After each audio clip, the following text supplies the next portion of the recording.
Welcome to episode 33 of New Indian Woman podcast, airing first in early Jan 2021, and I'm your host Krishna. In today's episode, we will speak to Deepa Pawar, founder of Anubhuti, an organization working in the area of youth leadership. I'll give a quick intro on Anubhuti and Deepa. Actually, it's a long intro. I have taken this from their website, which conveys this in a very crisp manner. I thought I'll make it short, but however short I make it, I think it's important for the listeners to get the complete picture. Once I complete the intro, you will know why she is such an inspiration to us and the opportunity for us to learn from her. Anubhuti is formed and self-led by women who have dealt with caste, class, gender, language and ethnicity-based discrimination. They say, we have come together to ensure that these experiences are used positively for change. And she has 18 years of work in the social development sector, and that forms the base of Anubhuti. She has started working with girls and women right from when she was 14. She has worked extensively with youth, women, communities, NGOs, colleges, as well as local and state governments. And listen, on issues of gender, health, rights, leadership, mentoring, community development, sanitation, etc. across Maharashtra. Campaigns she helped form have reached national and international stages. Her initiatives for preventing workplace sexual harassment and for youth mental health are recognized internationally. She has a master's in social work. She works as a trainer and counselor with the most vulnerable communities, as well as with government officials and corporates. She is a published author, poet, and a member in many committees.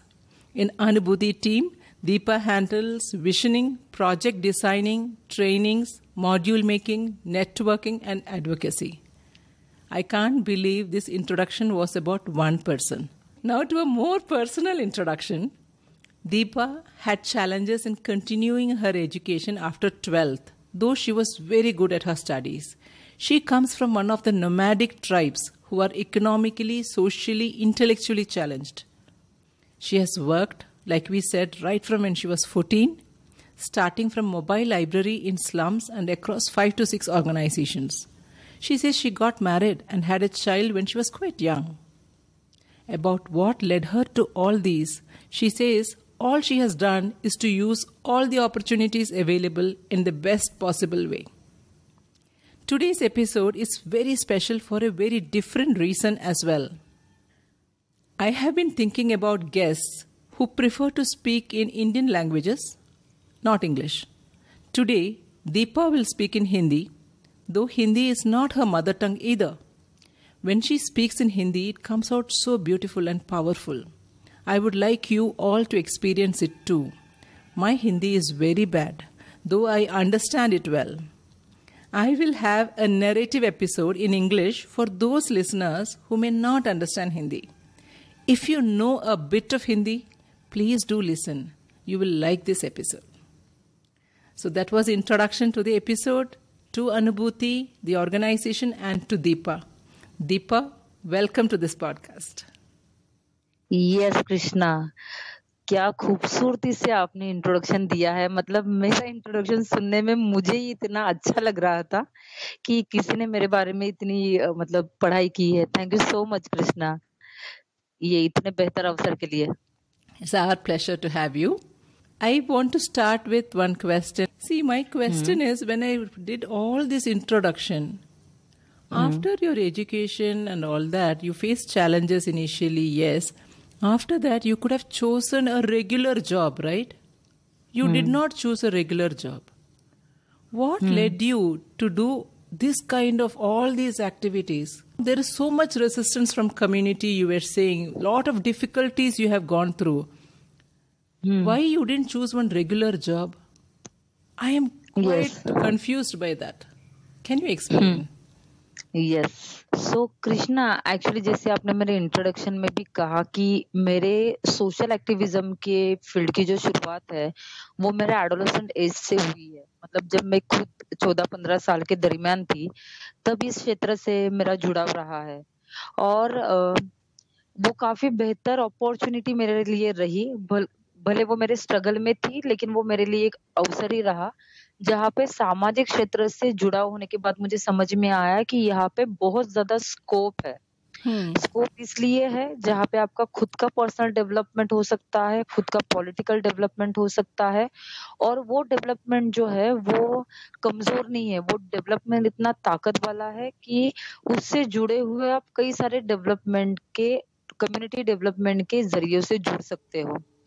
तो जब मैं इस क्षेत्र में आई, तब मुझे लगने लगा कि शायद मतलब तभी से मुझे लगने लगा एडोलेसेंट एज से कि बाकी के फील्ड मेरे लिए है ही नहीं।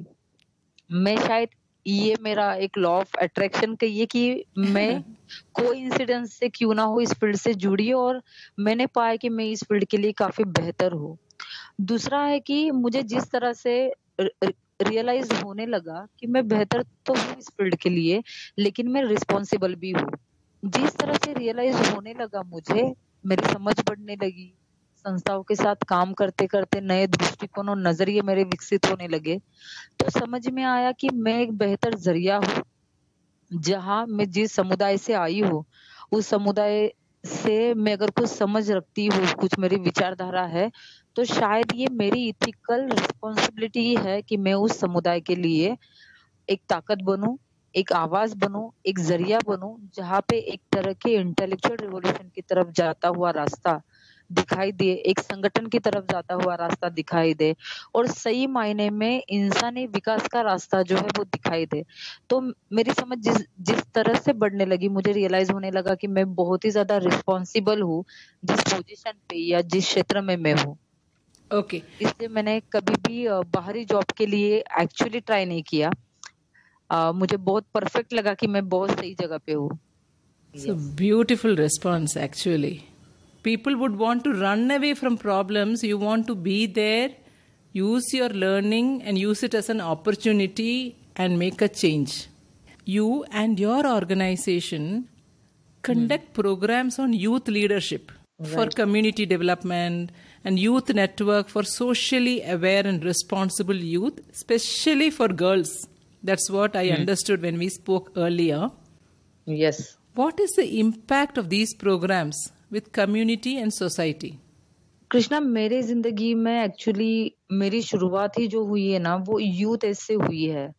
और मैंने समझा है कि यूथ एक ऐसा एज है जहाँ पे सही इंटरवेंशन की बहुत ज्यादा जरूरत है।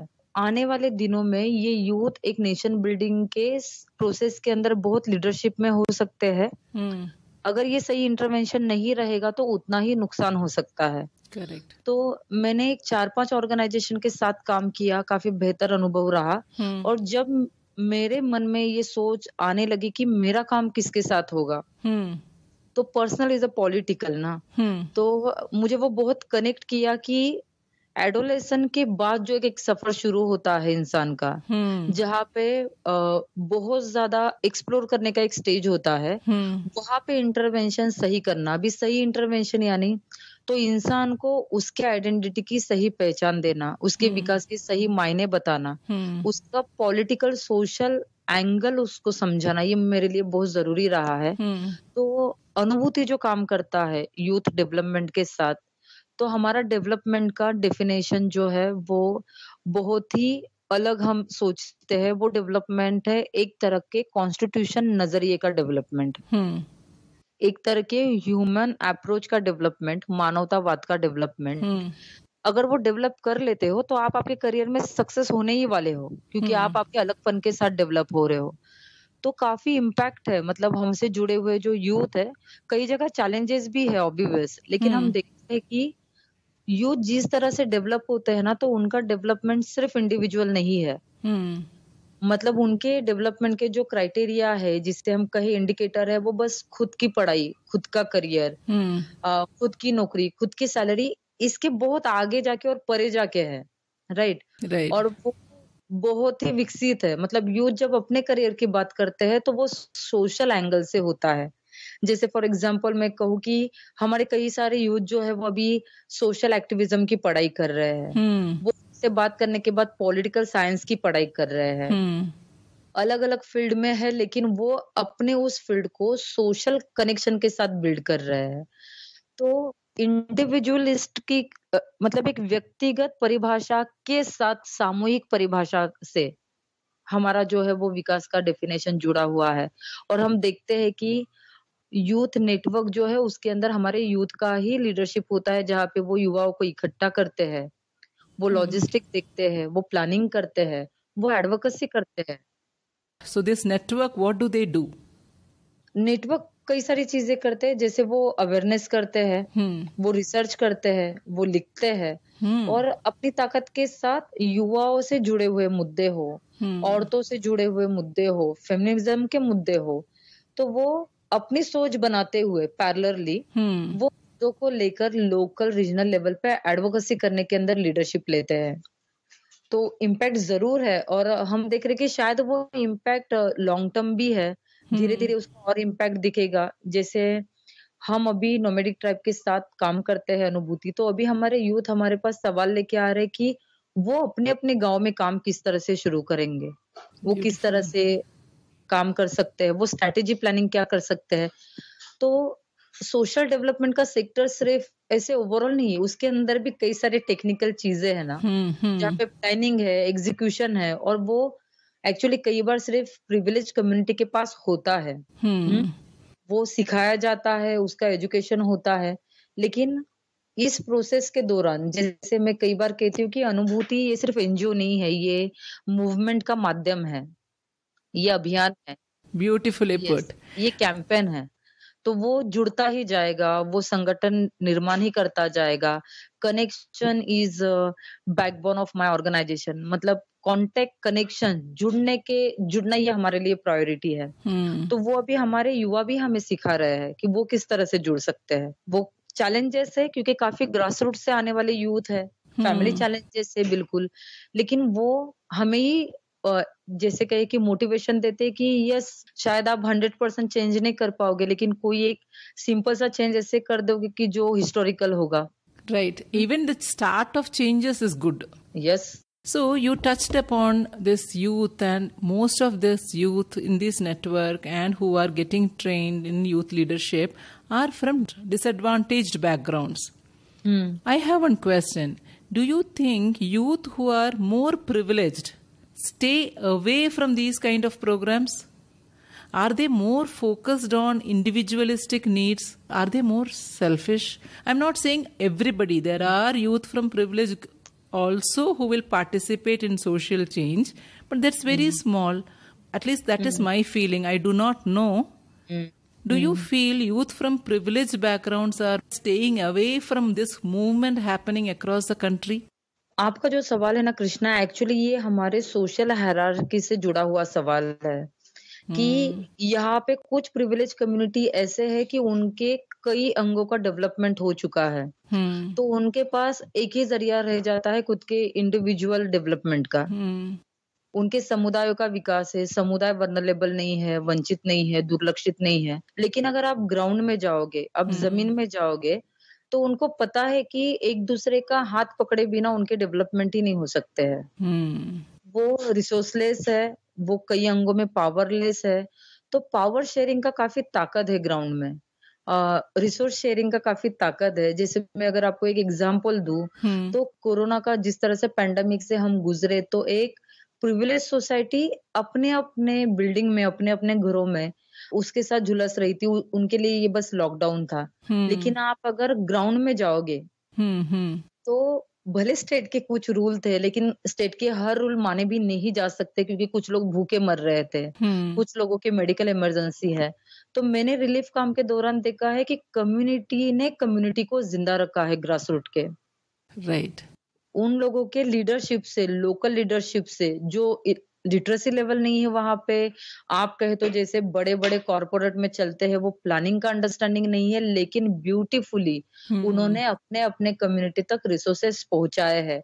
तो मैं फिर से अगर आपके सवाल तक आऊँ कि प्रिविलेज यूथ, तो यहाँ पे बात आती है प्रायोरिटीज़ की। हम्म। जो प्रायोरिटी फैमिली इंजेक्ट करती है, प्रिविलेज कम्युनिटी इंजेक्ट करती है, और मैंने देखा है कि कई बार ये प्रायोरिटी इन इंडिविजुअल्स, मतलब जो यूथ इंडिविजुअल है प्रिविलेज बैकग्राउंड के, उनको बताया जाता है कि यही है आपके लिए। For example foreign education, merit में आना, क्लास हम्म। 1 होना, इसके बाहर की जो व्यवहार में आने वाली दुनिया है, जिसे हम कहें कि एक्चुअल एक्चुअल जो दुनिया है, हाँ, रियल मतलब वर्ल्ड। जहाँ पे हाँ। रियल वर्ल्ड जो हम जीते हैं ना, हाँ। उससे कई बार जो है वो, मतलब खुद को जिंदा रखने के जो तरीके हैं, हम्म। मेंटली, इमोशनली, कल्चरली, वो कई बार इन सो कॉल्ड डेवलपमेंट की इसमें ये यूथ भी उस बर्डन के अंडर है। क्योंकि अनुभूति डिसएडवांटेज ग्रुप के साथ मेजॉरिटी काम करता है, लेकिन हम कई कई अंगों में जो है वो प्रिविलेज ग्रुप के भी केसेस हैंडल करते हैं। तो हम्म। प्रिविलेज यूथ के लिए प्रिविलेज कम्युनिटी ने बहुत ज्यादा सेंसिटिव होना जरूरी है कि हम उनके जिंदगी के क्या प्रायोरिटीज तय कर रहे हैं। क्या सच में उनको हम जो परोस रहे हैं वही चाहिए, या रियल जिंदगी जहाँ पे वो आसानी के साथ जी सके ऐसे भी माध्यम हो।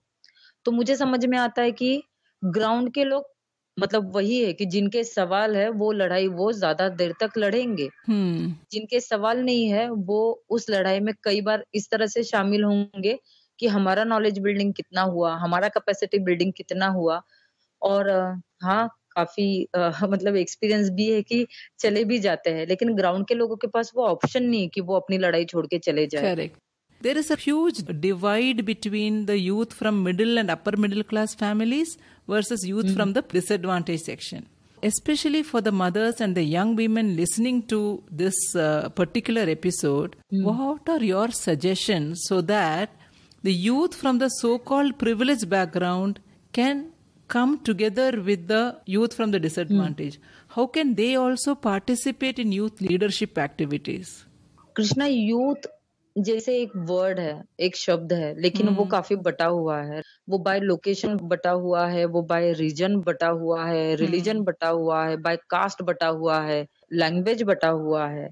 तो हमें ये भी समझना पड़ेगा कि व्हाट इज प्रिविलेज। प्रिविलेज सिर्फ क्लास से नहीं है या कास्ट से नहीं है। जैसे मैं आपको कहूँ कि भले उत्तर प्रदेश का काफी अमीर यूथ, वो मुंबई में अंडर प्रिविलेज हो सकता है क्योंकि उसको मराठी नहीं आती है। Correct. मुस्लिम यूथ एक ठीक-ठाक फाइनेंशियल कंडीशन से आता हो, एजुकेटेड हो, इंटरनेशनल लैंग्वेज जानता हो, लेकिन जब हिंदू मुस्लिम की बात आती है, तो वो यूथ मुस्लिम आइडेंटिटी के साथ जो है वो डिप्राइव्ड हो सकता है। Correct. तो हमें सबसे पहले समझना पड़ेगा कि समाज के हायरार्की ने है ना, यूथ हो, औरतें हो, हमारा बहुत ही बखूबी बँटवारा किया है। Hmm. और हर बँटवारे में हो सकता है कि मैं किसी एक आइडेंटिटी से प्रिविलेज हूँ, लेकिन कोई दूसरी आइडेंटिटी मुझे अंडर प्रिविलेज कर देती हो। True, true. So nicely put. Correct. तो जैसे यंग विमेन हो, वो प्रिविलेज बैकग्राउंड से आते हो, जैसे ब्राह्मण विमेन हो, लेकिन एज़ विमेन वो उनकी कम्युनिटी में सेकेंडरी ही है।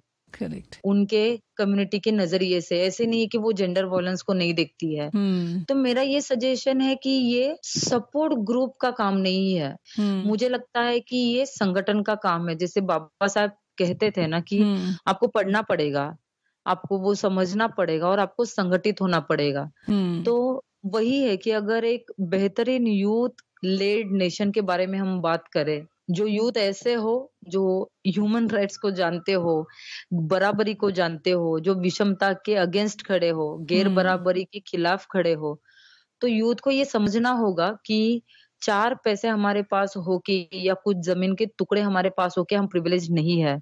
आपकी ज़िंदगी जीने के एहसास के अंदर ग्राउंड कम्युनिटी है, बस उसको रियलाइज़ करना पड़ेगा इन यूथ को। True. वो दिमाग में रखोगे कि हमें इनको हेल्प करना है, तो Hmm. वो सिम्पैथाइज़ हो जाएगा। आपको ये दिमाग में रखना पड़ेगा कि ये सदियों की उधारी है। Hmm. फिर वो प्रिविलेज कम्युनिटी ब्राह्मण हो, वो प्रिविलेज कम्युनिटी क्लास वाइज़ हो, लोकेशन वाइज़ हो, राइट? Hmm. Language wise. तो हर दायरे में हमें समझना पड़ेगा कि हमें ये पे बैक करना है। हेल्प तो हेल्प होता है ना, वो तय किया, आज किया, कल हमें मूड नहीं है तो हमने वो हेल्प निकाल दिया। लेकिन जब आप राइट्स की बात करते हो तो वहां पे कोई एडजस्टमेंट नहीं है। एक प्रिविलेज ऑफ यूथ को समझना चाहिए कि क्यों किसी यूथ को कोई मॉब इकट्ठा के मार रहा है, क्यों किसी यूथ के बारे में अफवाह फैलाकर किसी यूथ को मेंटली मॉब लिंचिंग हो रही है, फिजिकली मॉब लिंचिंग, क्यों किसी कम्युनिटी के लैंग्वेज के बारे में हम डिस्क्रिमिनेट कर रहे हैं, तो हमारे एंटी ना खड़े हो जाने चाहिए। करेक्ट। हम बहुत कमजोर पड़ जाएंगे अगर हम हमारे प्रिविलेज को काफी रोमांटिक नजरिए से देखने लगेंगे। करेक्ट। हमें समझना पड़ेगा कि हम क्यों प्रिविलेज है और क्यों मेजोरिटी प्रिविलेज नहीं है। So the first step for the listeners is how we together, whether it is the youth in the families or we ourselves, regardless of our age, how we can not close our eyes and forget and live in one artificial world, but like Deepa says, to keep the antennae up, look around, and we will realize there is discrimination everywhere. We are also victims, and how we can come together. That would be the starting point. You have spoken on stakeholder sensitization and including family as a stakeholder. Yes. With the focus on awareness on the rights, etc. You touched upon some examples in the previous answer. How can we become more aware? Is it by looking at the news? We see so much violence. Is it about interacting with NGOs? Where does awareness start? What is your suggestion? तो इस सवाल का जवाब मैं पहले ऐसे दूंगी कि हम करते ही क्यों है स्टेक होल्डर सेंसिटाइजेशन, या कोई भी ऑर्गेनाइजेशन के प्रोफाइल में स्टेक होल्डर सेंसिटाइजेशन होता क्यों है, और फिर हम क्या करते हैं। तो stake for example police, for example doctor, teachers, college professor, sanitation worker, anganwadi worker, ASHA worker, हमें सर्विस देने वाले, हमारा प्रोटेक्शन करने वाले, हमें गाइड करने वाले जो भी स्टेक होल्डर है, वो हमें सपोर्ट जरूर करते हैं हमारी लाइफस्टाइल में, लेकिन बहुत चांसेस है कि वहां पे राइट्स का उल्लंघन हो, वहां पे डिस्क्रिमिनेशन भी हो। एक डॉक्टर का अगर एग्जांपल ले तो क्या हमारे पास श्योरिटी है कि वो एक प्रिविलेज बैकग्राउंड से आने वाली प्रेग्नेंट विमेन को जिस तरह से ट्रीटमेंट करता है, उसी तरह से कहीं पे गार्बेज कलेक्ट करने वाली सैनिटेशन वर्कर के साथ क्या वही सुलूक होता होगा, वही बिहेवियरल एटीट्यूड होगा? तो कई गुंजाइश है कि वायलेंस हो सकता है, वायलेंस होता है, ऐसे कई सारे रिसर्च पेपर भी है, और वो हर स्टेक होल्डर से जुड़े हुए हैं। तो हम समझते हैं कि जहाँ पे पावर सोर्सेस है, जिन स्टेक होल्डर्स के पास, हमें उनको सेंसिटाइज करना बहुत ज्यादा जरूरी है। क्योंकि सोसाइटी का ट्रेनिंग उनको ऐसे है, इवन सोसाइटी का ट्रेनिंग हर इंडिविजुअल को, हर इंस्टीट्यूशन को ऐसे है कि आप आपका पावर दिखाओ, आप आपके सत्ता संघर्ष से खेलो, किसी लोगों को वर्नरेबल बनाओ और आप पावर पोजीशन में रहो। तो इन सारे स्टेक होल्डर्स के साथ हम करते क्या है, तो हम लीगल एड का ट्रेनिंग देते हैं, जेंडर के एंगल से, फेमिनिज्म के एंगल से। हम उनको आने वाले कुछ महत्वपूर्ण कानूनी, जिसे हम कहेंगे कि योजनाएं है, पॉलिसी है, कानून है, उसके बारे में हम उनको अवगत कराते हैं, लेकिन सिर्फ उनको टेक्निकल जानकारी नहीं देते हैं। हम उनको वो जेंडर के नजरिए से बताते हैं, कास्ट की नजर से, सोशल हायरार्की की नजर से हम उनका ट्रेनिंग करते हैं। कॉन्स्टिट्यूशनल राइट्स हो, ह्यूमन राइट्स हो, इसके बारे में उनको जानकारी दे। दूसरा है कि यूथ से जुड़े हुए स्टेक होल्डर, फॉर एग्जांपल जो है कॉलेज प्रोफेसर्स और टीचर्स होते हैं, तो हमारा उनके साथ ज्यादा काम चलता है। So what about stakeholders in the family? हाँ, फैमिली एक बहुत बड़ा स्टेक होल्डर है जो रेगुलर रोल प्ले करता है। तो हम वहां पे भी इंटरवेंशन करते हैं। For example parent child relationship के अंदर हो, यूथ के लव रिलेशनशिप के कॉन्सेप्ट के अंदर, या उनके वो समझ के अंदर पेरेंट काफी स्ट्रिक्ट होते हैं, उनको नहीं समझ में आता है। लेकिन कई बार ये यूथ के एजुकेशन के जो मुद्दे हैं, उनके करियर के जो मुद्दे हैं, ये यूथ के मेंटल हेल्थ के मुद्दे होते हैं, नर्वस होते हैं, यूथ अपसेट होते हैं, तो ये फैमिली में जाके ही हम जो है उनके बारे में बातचीत करते हैं। दूसरा है कि फैमिली के अंदर जो प्रॉब्लम्स है, फिर वो फाइनेंशियल क्राइसिस हो, फैमिली के अंदर होने वाली अनबन हो, ये सारी चीजों को लेकर हम फैमिली काउंसलिंग करते हैं। मैं खुद काउंसलर हूँ, केसेस हैंडल करती हूँ, और यहाँ पे हम लगातार कोशिश करते हैं कि हमारा काम ही ऐसे ग्रुप के साथ है जो ग्रुप वर्नरेबल है काफी। So based on your experience, how do we start helping the youth around us? Suppose I am a teacher, suppose I am a doctor. How do I become aware of this? What is the advice you can give us? मेरे पास ना कई ऐसे सवालों का एक जवाब है कि हमारे यहाँ पे खासकर भारत के अंदर हम हमारे कॉन्स्टिट्यूशन के पन्ने खोलते ही नहीं।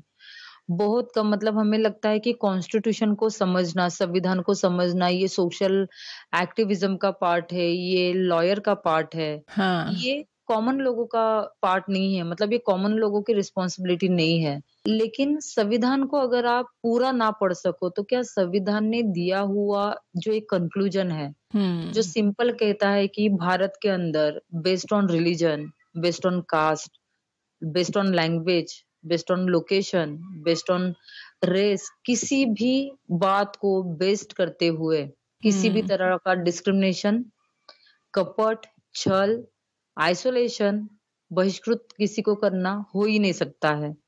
तो मुझे लगता है कि अगर ये 2 लाइन भी अगर हम हमारे प्रोफेशन में, हमारे फैमिली रिलेशन में ध्यान में रखें और उसके लिए कमिटेड रहे, उसके लिए अवेयर रहे। जैसे मैं कहती हूँ कि इथिक्स को फॉलो करना ये मतलब बर्डन नहीं हो सकता, इथिक्स आपके आदत में होनी चाहिए ना।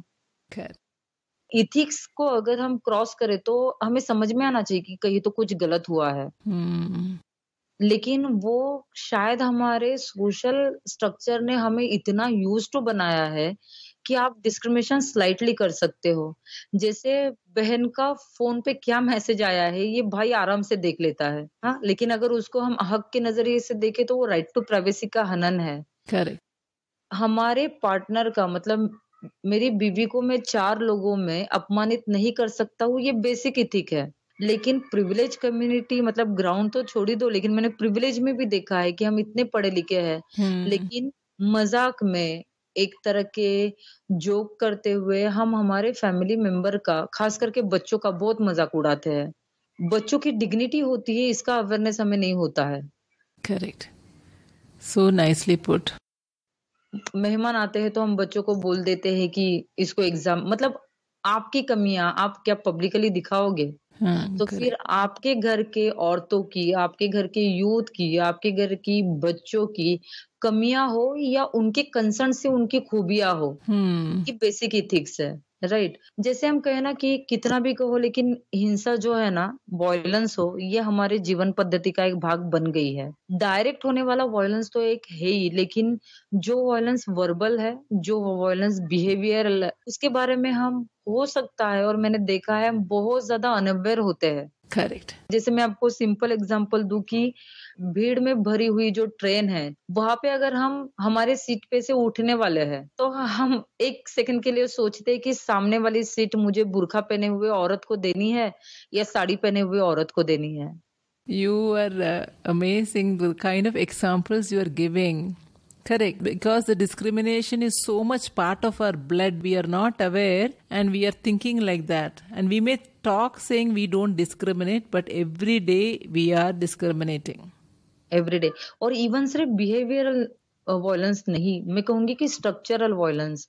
फॉर एग्जांपल कई जगह पे पुरुषों के लिए यूरिनल्स होते हैं, टॉयलेट होते हैं और औरतें वर्किंग फोर्स में है, ये स्ट्रक्चर खड़ा करने वाले लोगों को शायद पता ही नहीं होता है, तो वहां पे टॉयलेट्स नहीं है, राइट। ग्राउंड होते हैं, खेलने के लिए मैदान है, लेकिन वहां पे अगर लड़की या दिन भर खेलती है तो वहां पे एक टॉयलेट होना चाहिए। ये वो कंस्ट्रक्शन करने वाले इंसान को क्यों नहीं ध्यान में आता है? Yes, and there are so many even government schools without toilets for girls. और ये एक one of the major reason है कि गर्ल्स ड्रॉप आउट होती है। तो अगर डिस्क्रिमिनेशन आपके दिमाग में है तो वो आपके जबान पे भले ना आए, ठीक है, लेकिन वो आपके एटीट्यूड में आ सकता है। यस, वो वाली प्रोसेस ही बहुत ज्यादा इम्पोर्टेंट है। मतलब हम कई बार आसानी से लोगों की मेंटल मॉब लिंचिंग कर देते हैं। करेक्ट। 4 लोग मिलके किसी के आइडेंटिटी के ऊपर, किसी की पहचान के ऊपर हम आसानी से कुछ बोल देते हैं। और ऐसे नहीं कि ये मैंने कभी नहीं किया होगा, लेकिन मैंने अभी आदत लगाई कि पॉज लूं और सोचूं 2 मिनट की क्या सही था। Yes, when you're talking about this mental mob lynching, I want to use that to talk about mental health. Serious issue for everybody, true, But especially for youth and even children, child rights and even domestic abuse, what is your experience of these issues amongst poorer sections and amongst privileged ones? We always think that domestic issues, no, it doesn't happen in our kind of house. Child abuse, no, it doesn't happen it happens somewhere else, in some other place, not in my house. Right. That is how we all think. Right. What is your experience? International research बताता है कि हर 4 लोगों में से एक इंसान mentally survivor हो सकता है, वो मेंटली मुद्दों से जुड़े हुए तकलीफ में या पेन में हो सकता है। और भारत इसके अंदर काफी अच्छा खासा नंबर जो है वो क्लेम करता है। यूथ सुसाइड रेट में हम बहुत ही अच्छा रिजल्ट दे रहे हैं, ये बहुत दुख की बात है। तो मैं जब इन चीजों को देखती हूँ तो मुझे लगता है कि काफी मटेरियलिस्टिक अप्रोच के साथ भी हम जीते हैं। जहाँ पे फॉर एग्जांपल जब हम काम करते हैं तब मैं जब पेरेंट को पूछती हूँ कि आप बच्चों के पास कितना ध्यान देते हैं, तो पेरेंट कहते हैं कि हम बच्चों के साथ है, बच्चे हमारे सुपरविजन में है, हम बच्चों को काफी समय देते हैं। तब मैंने कि आपने उनके होमवर्क को समय दिया, आपने उनके कंपटीशन को समय दिया, या एक्चुअल आपने बच्चों को समय दिया? कभी-कभी रिलेशनशिप में पार्टनर कहते हैं, हाँ, मैं इसे महीने में 1 बार घुमाने के लिए लेके जाता हूँ। वो कोई एनिमल नहीं है ना कि आप उसको घुमाने के लिए लेके जाओ। तो मेरा कहना है कि इंडिविजुअल एजेंसी को हमारे सही मायने में, हमारे नज़रिए में क्या रिस्पेक्ट है? इंडिविजुअल एजेंसी कई बातें बोलती है। Individual agency right to mobility बोलती है, राइट टू डिग्निटी बोलती है, राइट टू एक्सप्रेशन कहती है, राइट? तो क्या सच में हमारे फैमिली इंस्टीट्यूशन में उस तरह से एक्सप्रेस होने के तौर तरीके हमने डेवलप किए हैं? तो यूथ के रिलेटेड अगर मैं कहूँ तो हमारे यूथ जब हम मेंटल जस्टिस के सेशन लेते हैं, तो घरों के अंदर क्या कॉलेजेस के अंदर भी बिल्कुल वो माहौल नहीं है कि जहाँ पे वो उनके बढ़ते उम्र में होने वाले बदलावों को शेयर करें। और जब आप बदलावों को शेयर नहीं करोगे तो आपको आधी अधूरी जानकारी होगी। आप बोल दोगे कि यहाँ पे कुछ तो गलत हो रहा है, ये ऐसे मुद्दे कि वो शेयर नहीं करने हैं। तो वहाँ पे जहाँ पे चुप्पी होगी वहाँ पे वॉयलेंस और बढ़ सकता है और बढ़ता है। जहाँ पे चर्चा ज्यादा होगी, जहाँ पे ओपन स्पेसेस होंगे, लोग अपने आप को रखेंगे, वहाँ पे वॉयलेंस को हटाने के तौर तरीके डेवलप होंगे।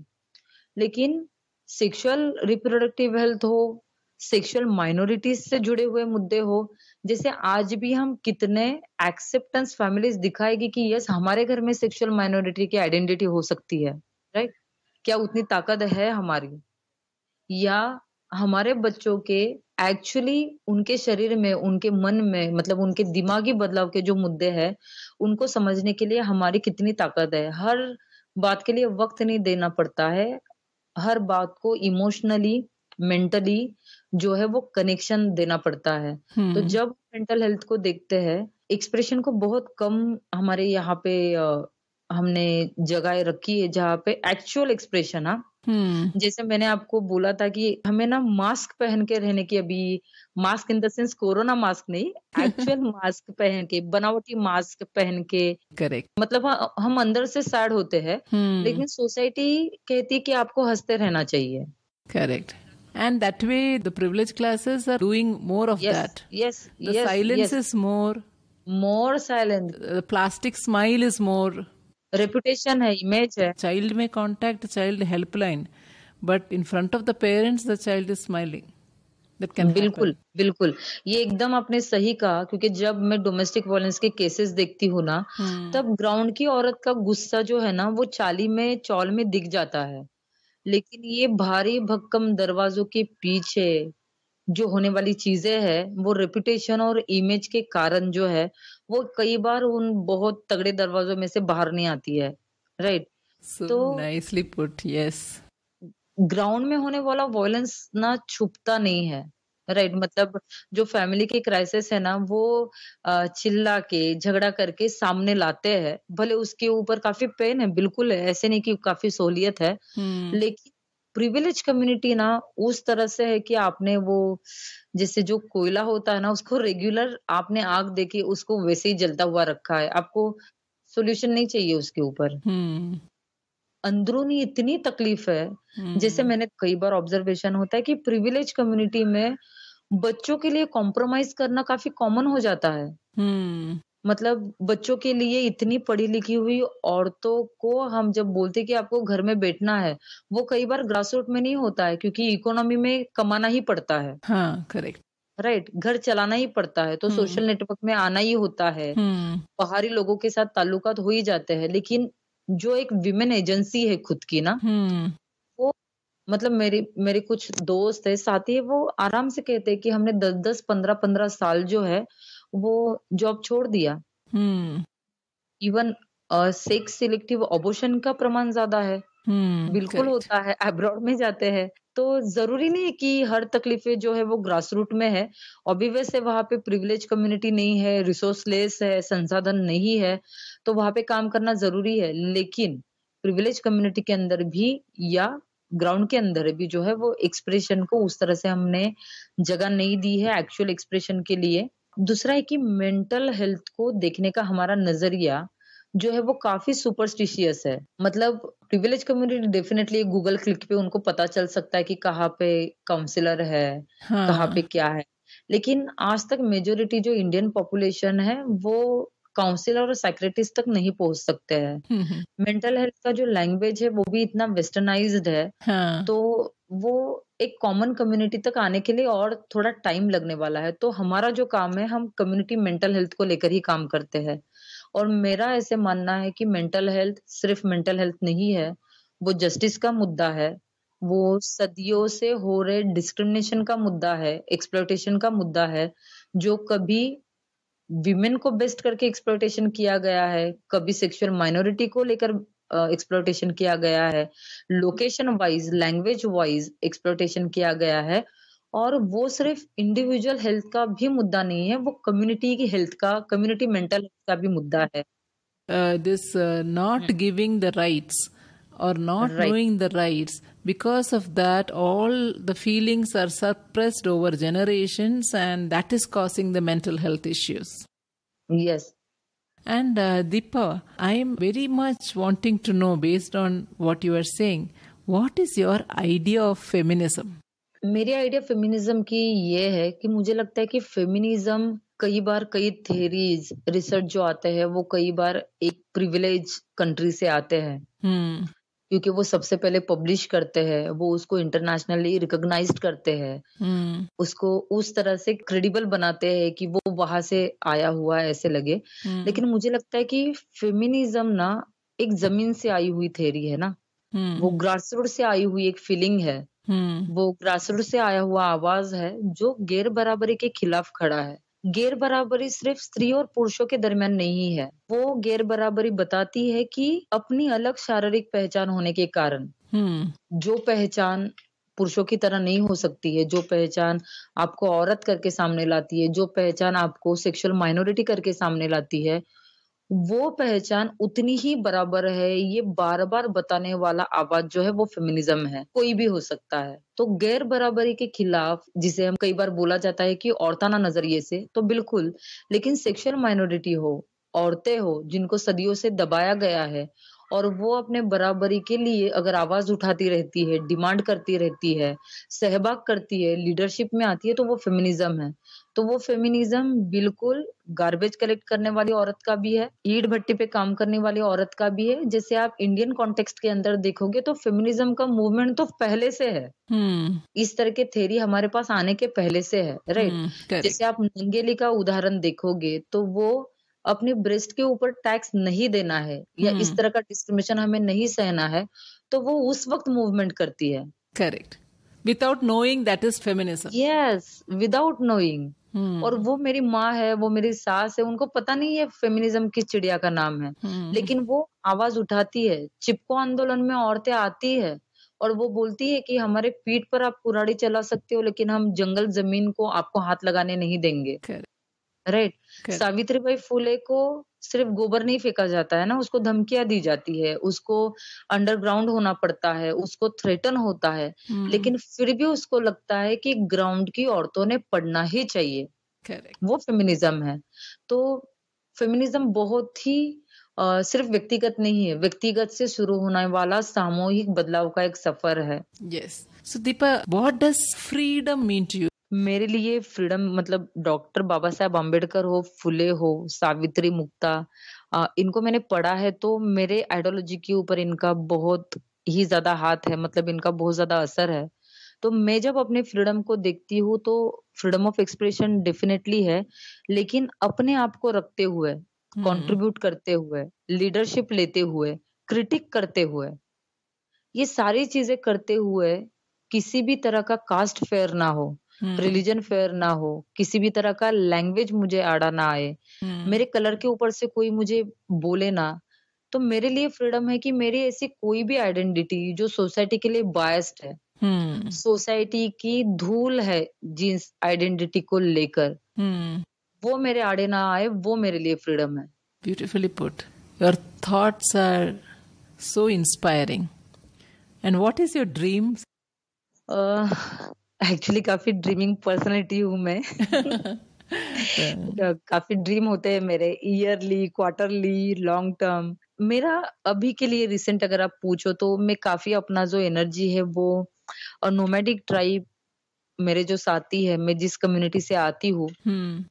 मेरा अभी काफ़ी कोशिश चला है कि नोमैडिक ट्राइब के जो लोग हैं, हमारी जो कम्युनिटीज़ है, सदियों से मतलब ब्रिटिश रूलर से काफ़ी डिस्क्रिमिनेट और एक्सप्लॉइट की गई है और पर्पज़ली इनका जो है एक इंटेलेक्चुअल रिवॉल्यूशन करने से इनको जो है वो दूर रखा गया है। Hmm. तो मेरा ड्रीम है कि मैं इस तरह का एक गट कहे या इस तरह का एक प्रोसेस एक पिक्चराइज़ करूँ जहाँ पे ये एंटी-डीएनटी लीडर अपने आप को काफ़ी इंटेलेक्चुअली लीडरशिप में आए, इंटेलेक्चुअली रिसोर्सफुल पाए, इंटेलेक्चुअली रख पाए, इंटेलेक्चुअली लिख पाए। Hmm. तो मेरी अभी कोशिश चली है और पर्सनल ड्रीम के लिए एक्चुअली मतलब मैं जो भी सोच रही हूँ वो पूरा हो रहा है, तो Hmm. काफ़ी कनेक्टेड है मेरे ड्रीम मेरे से। Hmm. लेकिन मैं सोच रही हूँ कि जो संगठन से मैं जुड़ी हुई हूँ अनुभूति से, Hmm. तो ये संगठन जो है वो इस तरह से आगे जाए जहाँ पे बहुत ही यूथ लीडरशिप जो है वो मैं पिक्चराइज़ कर सकूँ, यूथ सामने आए और वो यूथ अपने-अपने गाँव की, अपने-अपने कस्बों की लीडरशिप में वो उभरते हुए नज़र आए, कि आने वाले दिनों में और हाँ. अभी से मेरा प्रोसेस शुरू है Hmm. कि नोमैडिक ट्राइब की जो कम्युनिटीज़ है, Hmm. उनको इंटेलेक्चुअल रिवॉल्यूशन की प्रोसेस के साथ जोड़ना, ये मेरा ड्रीम है। What a dream to have. What a dream to have. I wish if even 1,000 women in our whole country had dreams like yours, how powerful it yes, is going to be. Yes, ज़रूर होगा। this is why you are such an inspiration.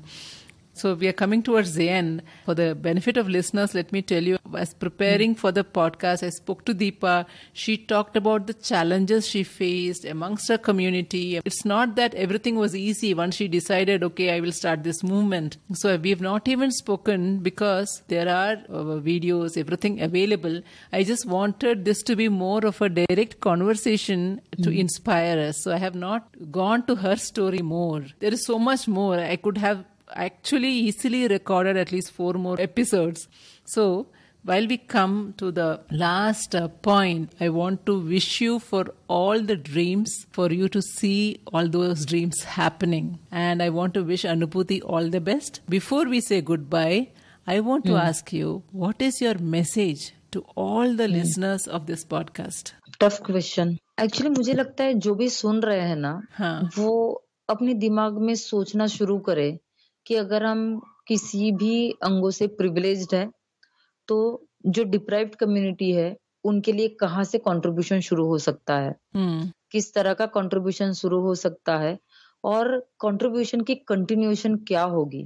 Hmm. काफ़ी अच्छा होगा वो। When you say yes, contribution, I think your yes, meaning of contribution is different. What right, do you mean by yes. contribution? योगदान कहाँ से शुरू होगा? तो मुझे लगता है कि वो किसी एक बुक को खरीद कर Hmm. इस तरह की कम्युनिटीज़ के बारे में पढ़ने से भी शुरू होगा। Hmm. अपने बायस्ड के ऊपर अपना कोई 1-2 बायसेस जो है उसको आइडेंटिफाई कर एक थॉट प्रोसेस शुरू करने से भी शुरू हो सकता है। Right. फैमिली के अंदर हमारे कोई भी 1 आध 2 बातें जो अगर इस पॉडकास्ट से लगा कि ओके ये कनेक्ट हो रहा है और Hmm. यहाँ पे डिस्क्रिमिनेशन हो रहा है, यहाँ पे एक्सप्लॉइटेशन हो रहा है, तो मुझे लगता है कि पॉज़ लेना चाहिए और बहुत ताकत के साथ बहुत ताकत लगती है अपने आप को क्रिटिक करने के लिए, Hmm. राइट? दूसरों को हम जितने जल्दी फीडबैक देते हैं, हम अपने आप को हाँ. बहुत कम फीडबैक देते हैं। तो वहां पे बैठ के एक ठहराव के साथ हमें सोचना चाहिए कि क्या इसके ऊपर काम हो सकता है, और ब्यूटीफुल। ज़रूर काम हो सकता है। अगर आपको लगता है तो हम वो काम करने में आपकी हेल्प कर सकते हैं। हम आपके साथ कॉल सेट कर सकते हैं कि आपको किस तरह की हेल्प चाहिए। तो कम्युनिटी से जुड़े हुए बायसेस हो, अपनी फैमिली से जुड़े हुए बायसेस हो, women related, youth related, location, और जिस तरह से मैंने बोला कि based on religion, based on cast, अगर कुछ भी लगता है कि मेरा ये थॉट स्ट्रांग है, लेकिन यस मुझे लगता है कि ये गलत भी हो सकता है। ये मेरा बायस्ड है और ये एथिकल नहीं है, ये कॉन्स्टिट्यूशनल नहीं है। तो मुझे लगता है कि वहाँ पे बैठ के थॉट प्रोसेस करने का भी कंट्रीब्यूशन है।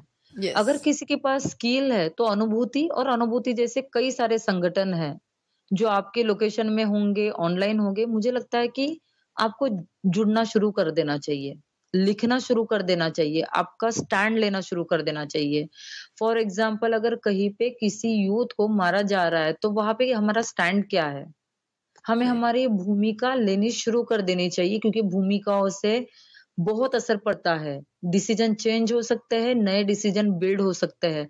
तो कंट्रीब्यूशन से मेरा अर्थ है कि अगर हम ज़िंदा हैं, तो हम किस तरह से ज़िंदा है, वो बताने के तरीके, तौर-तरीकों को ठहराव के साथ सोचना शुरू कर देना चाहिए। Make our presence, make our life matter. Yes. Do not live a life where we are like dead, without responding, without being aware. So that is the most powerful message. Thank you so much, Deepa. It was wonderful having you. Of course, for the listeners, we will share the details, the website of Anubhuti and the contact details, etc. We will share so that in case any of you want to reach out to Anubhuti or Deepa, you can do that. Thank you so much. Thank you so much Krishna. आपके जो सवाल थे, उसके वजह से मुझे इस flow में जो है एक्सप्रेस होना बहुत आसान गया। थैंक यू सो मच कि काफ़ी मुद्दों को लेकर हमने बात की है। कई बार इस तरह के मुद्दे नेग्लेक्ट हो जाते हैं, कॉमन लगते हैं, लेकिन ये बहुत ज़्यादा इम्पोर्टेंट मुद्दे हैं। Thank you so much viewers. कुछ भी मतभेद हो तो भी आप हमें मैसेज कर सकते हो। हम ज़रूर चर्चा के लिए तैयार होते हैं। कुछ सजेशन हो, आप हमें मैसेज कर सकते हो, वेबसाइट पे कर सकते हो, सोशल मीडिया पे कर सकते हो, और किसी भी तरह का सपोर्ट चाहिए, जहाँ पे हमें लगे कि हम काबिल हैं, हम कर सकते हैं, तो हम आपके साथ हैं। Thank you so much. Beautiful. With that message, we wind up this episode.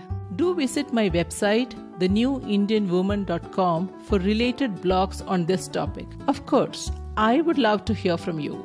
You could rate or leave a comment in your podcast app or write to me at krishna@thenewindianwoman.com. Remember, you are what you want to be, and the time starts now.